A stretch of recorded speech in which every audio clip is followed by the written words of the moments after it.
So hello guys, how you doing? I hope you all are doing pretty well. Thanks for tuning again into the channel.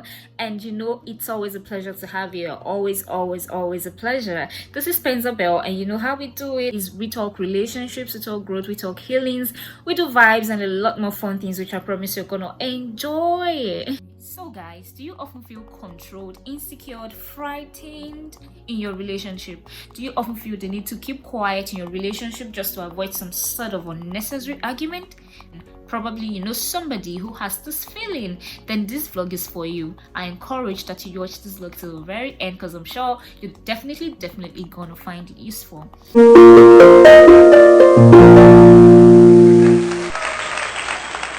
So contrary to what you're thinking, guys, I'm not here today to educate you or to encourage you to go break up, to go fight, to go get confrontational, or to do anything of that sort. No, I'm here today to give you 6 strategies on how to deal in an emotionally abusive relationship. First of all, what is an emotionally abusive relationship? An emotionally abusive relationship is a kind of relationship that is meant to control you, that is meant to isolate you, that is meant to manipulate you, that is meant to, just disregard you or make you feel less of yourself. That is an emotionally abusive relationship, and nobody deserves to remain in an emotionally abusive relationship. But then things happen, and that's why I'm here for you today. But in case you adopt these 6 strategies I'm about to give you and it's still not working, or it doesn't seem like things are changing, you might just want to check out. Because if you choose to stay, that means you're joking with your mental health, and that is not safe for you.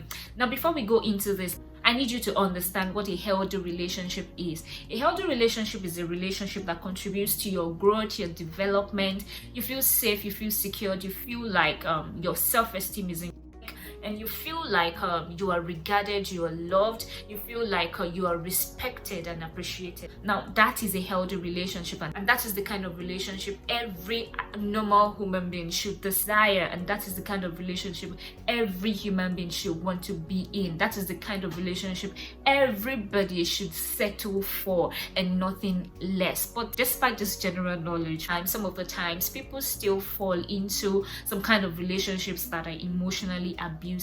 Emotionally abusive relationships are so complicated. Why did I say complicated? It is complicated because you really can't place what is going on in the relationship. Sometimes you call it emotionally abusive, other times you find an excuse for the relationship. You say maybe it's not emotional abuse, maybe it's just a trying time, maybe my partner is just going through something, maybe it's my fault. You could get that worse, that you begin to blame yourself for this person who is emotionally abusive. They are subtle, they are coercive, they are passive. Like, it's not harsh. Most of the times they are deniable. Like, this person then goes like, what did I do? What did I say? You should try and understand, I didn't mean it that way. And before you know it, you begin to question yourself. Oh, was I actually right to have judged my partner this way? Guys, it is not good for you. But that's why I'm here for you today. I'll be giving you 6 strategies on how to deal in an emotionally abusive relationship. First of all, how do you deal with something where you don't even recognize it? So what are the signs of an emotionally abusive relationship? Emotionally abusive partners have these characteristics.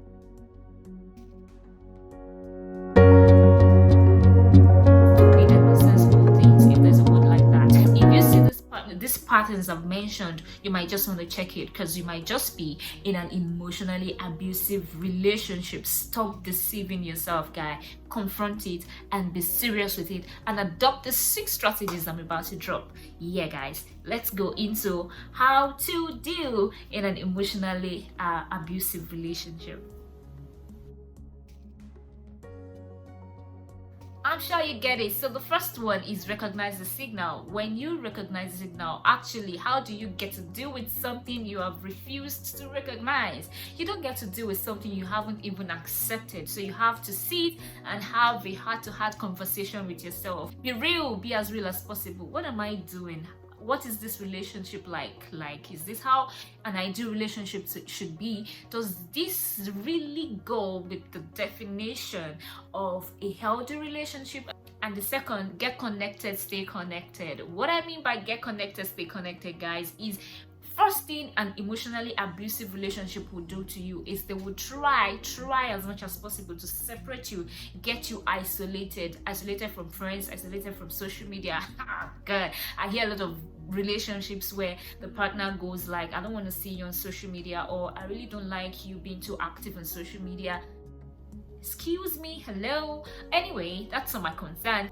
Get connected, stay connected, have friends, belong to association, belong to circles. I'm not saying you go joining these silly associations. I'm just talking about you belonging to a place, to a church, to a society, to a community. Be active, let people know you, let your partner know that you are surrounded by people, because relationships, yeah, you love your partner, but you can't do life alone with your partner, so you have to belong somewhere.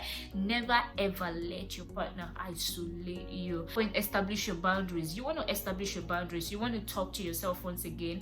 What do I really want in a relationship? What do I need from this relationship? Is this relationship actually serving these two things? If it is not, you just want to take a decision at this moment. You want to call yourself to have some really frank and sincere conversation with yourself. So establish your boundaries. That way you can be clear on what exactly, on what shape, on what form, on what direction that relationship is taking. And that time and at that junction, you'll be able to tell if you can still deal or if you cannot deal any longer in the relationship. Take a break. When I say take a break, so you want to take a break from the argument, the silly fight, the silly quarrels.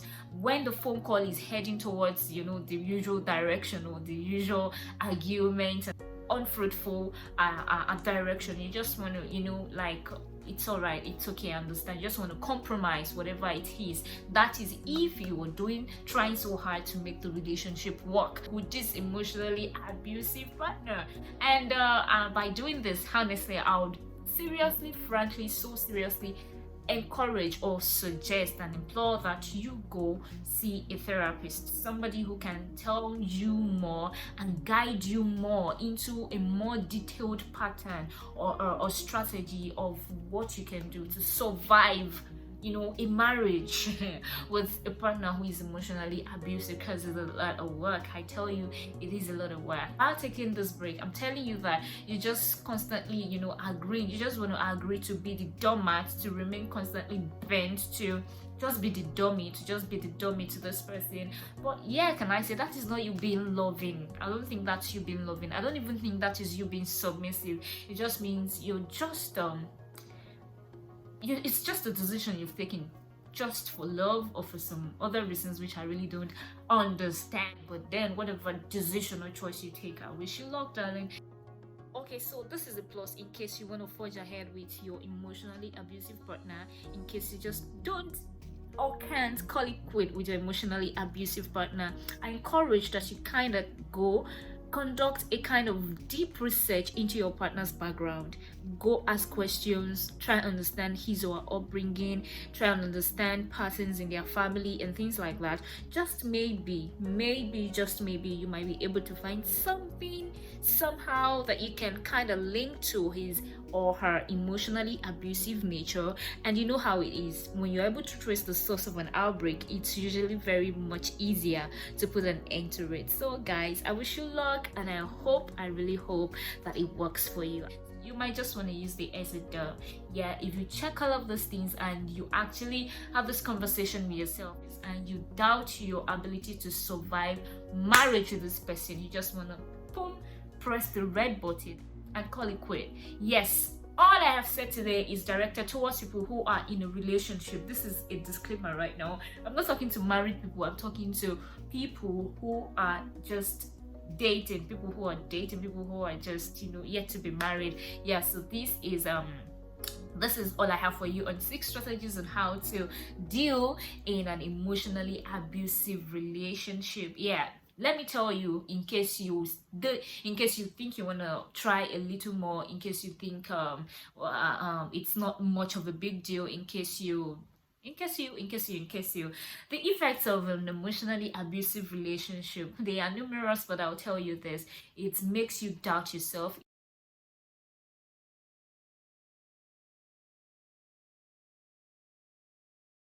And may I ask, will this emotionally abusive partner be there for you when you are depressed. That is what I want you to think about.